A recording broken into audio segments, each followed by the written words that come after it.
Bom dia, boa tarde, boa noite, galera. Hoje vamos falar de literatura brasileira no Enem 2023. O que você precisa saber de forma bem rápida para se dar muito bem no Enem nas questões de literatura? É claro que você que já tem quase 20 anos de idade no escuro já leu toda a literatura brasileira, né? Todos os clássicos da literatura brasileira, desde Padre Anchieta, Padre Vieira, Gregório de Matos, Tomás Antônio Gonzaga, Cláudio Manuel da Costa, Guimarães Rosa, Gonçalves Dias, Gonçalves de Magalhães, José de Alencar, Machado de Assis, Aloysio Azevedo, Olavo Bilac, Euclides da Cunha, Monteiro Lobato, Mário de Andrade, Oswaldo de Andrade, Jorge Lima.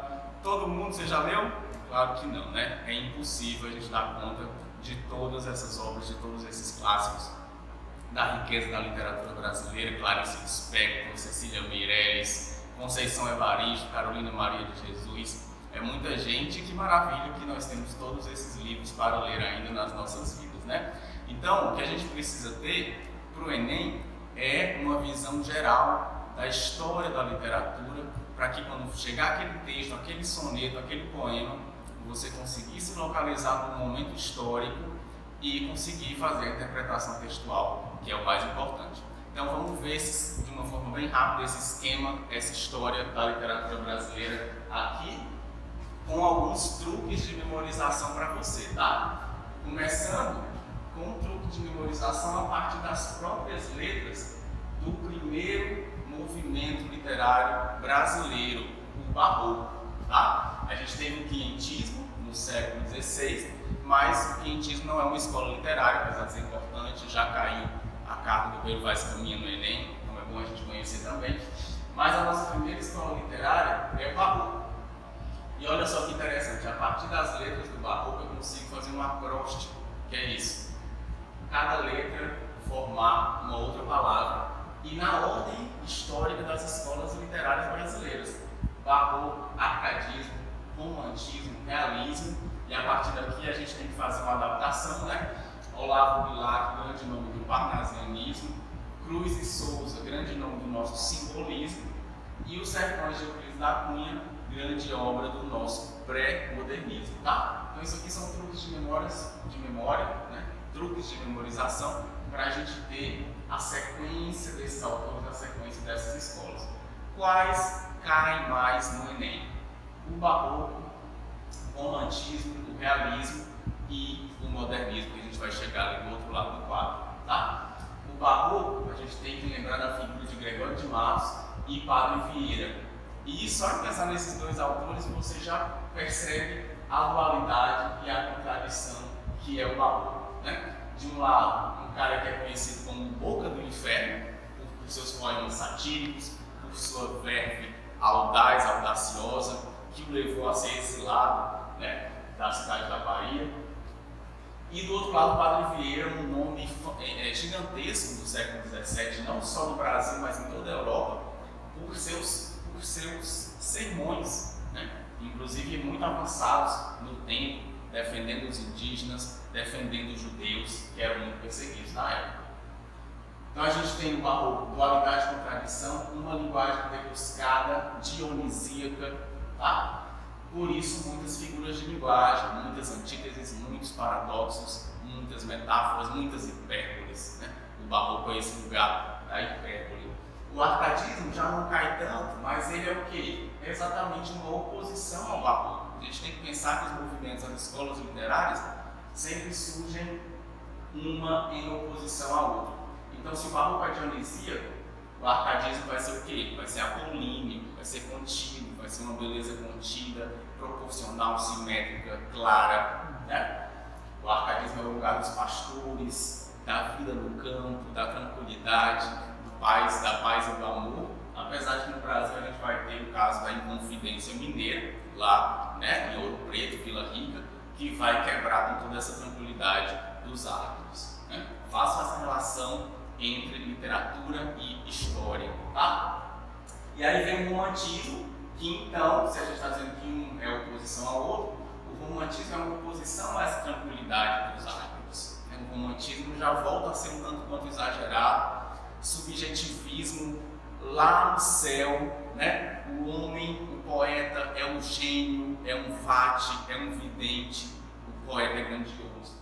E aí nós temos no nosso romantismo realmente poetas muito grandiosos, Gonçalves Dias, Gonçalves de Magalhães, e o nosso prosador, muito criticado por sua visão dos indígenas, porque a época era muito diferente, né? José de Alencar.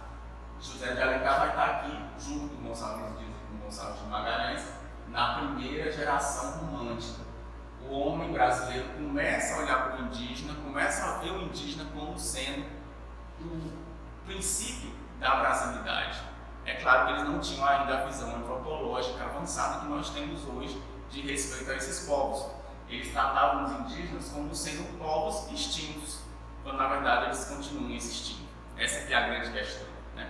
No modernismo, vai se olhar de novo para os indígenas, mas como povos existentes, como povos, até a própria antropofagia, que é o canibalismo, vai virar um motivo bom, grandioso para os modernos. Já no romantismo a gente tem essa visão distanciada dos indígenas, idealizada, né? O peri é aquele indígena que parece um guerreiro da Idade Média europeia. Era a visão que os homens da época tinham. Segunda geração, ultrarromantismo, também conhecido como mal do século. Então a gente vai ter o Álvares de Azevedo, Casimiro de Abreu, aqueles poetas que morreram todos com 20 e poucos anos por conta de tuberculose, pneumonia, porque viviam em cabarés, viviam nos cemitérios, fumando, eram muito loucos, né? E a poesia deles traz essa loucura, essa coisa de fuga do mundo, fúnebre e obscura, né? São os ultrarromânticos. E por fim vem a terceira geração, que já é uma transição para o realismo, onde a gente vai ter o grandioso nome de Castro Alves, navio negreiro, poetas que participaram aí da abolição da escravatura com a força da sua poesia. Poetas condoreiros, por quê? Porque o condor é essa ave que voa muito alto, né? Então eles foram abolicionistas contra a escravidão e conseguiram, né? Foram uma força real ali para conseguir a abolição da escravatura. Depois vem o realismo, que é o que então, gente? Uma oposição ao romantismo. Lembre disso, sempre uma escola em oposição à outra. Então o realismo vai ser contra esse excesso de subjetividade dos românticos. Eles vão ser objetivos, né? Então eles vão parar de idealizar os indígenas, vão parar de idealizar a mulher, né? Que a mulher romântica é sempre belíssima, é sempre angelical, é sempre branca, é sempre loira, é sempre aquela coisa perfeita. No realismo a coisa começa a mudar, né? Começam a aparecer as sardas, as espinhas, é uma relação muito crítica, né? É um olhar muito mais para o feio do que para o belo. Então a gente vai ter lá no realismo brasileiro o Cortiço, do Aloysio de Azevedo, né? Em que a gente começa a retratar o quê? Os pobres, o crescimento complicado da cidade brasileira, começa a ter uma crítica da sociedade burguesa.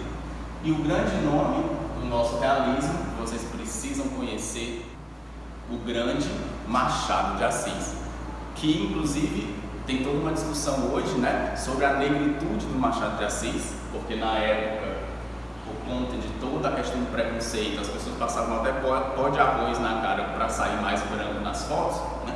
Mas hoje a gente tem um movimento contrário, de afirmação da identidade negra, e todos nós sabemos hoje que Machado de Assis era negro, apesar de toda a sociedade ter um pé atrás quanto a isso por conta do racismo estrutural brasileiro. Então essa questão da negritude do Machado de Assis pode aparecer em alguma questão do Enem também. Machado de Assis é o cara da ironia, é o cara do ceticismo, é o cara das digressões. Está acontecendo uma coisa aqui, ele vai lá para outro lugar, né? Grande exemplo disso, Memórias Póstumas de Brás Cubas. Grande livro do Machado de Assis para falar sobre a psicologia dos personagens que não são mais idealizados no realismo. Dom Casmurro, né? Capitu, Bentinho, a história da traição na literatura brasileira, que até hoje nunca se saberá se houve ou não, porque o mistério da literatura está exatamente aí, certo? Então a gente tem aqui as 3 escolas que podem cair no Enem, mas sobretudo o que o Enem gosta de cobrar, pessoal? Século XX para frente.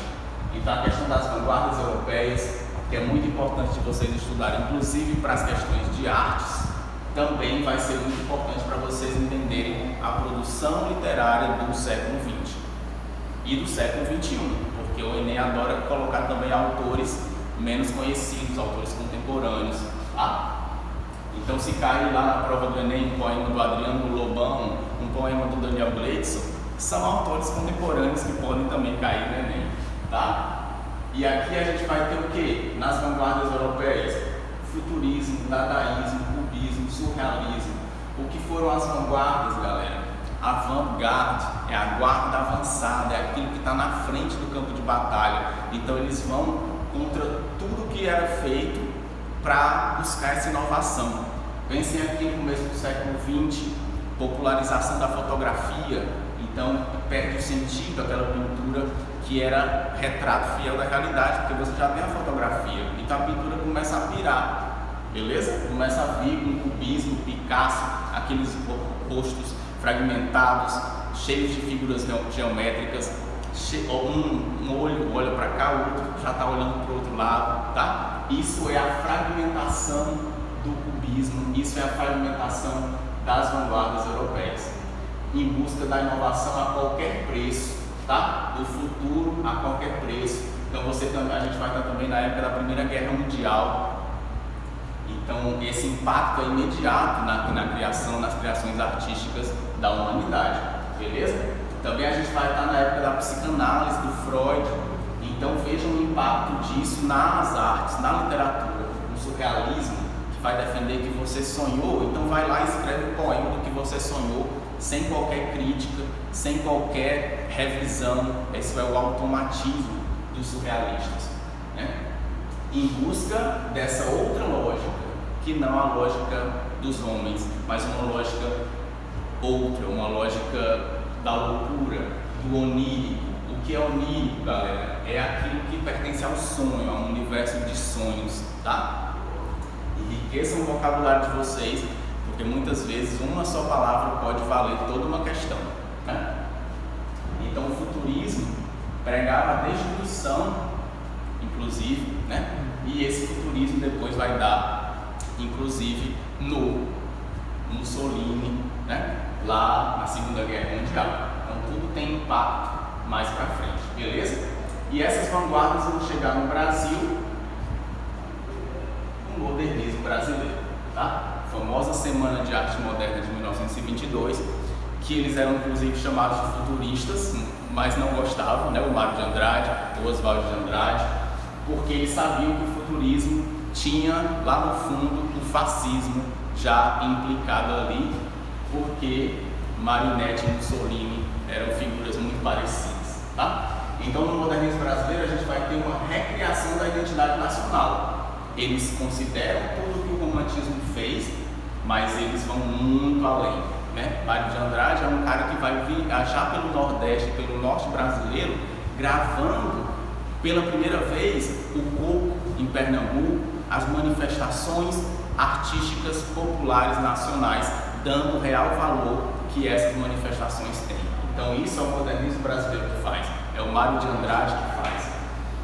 Linguagem e temas do cotidiano.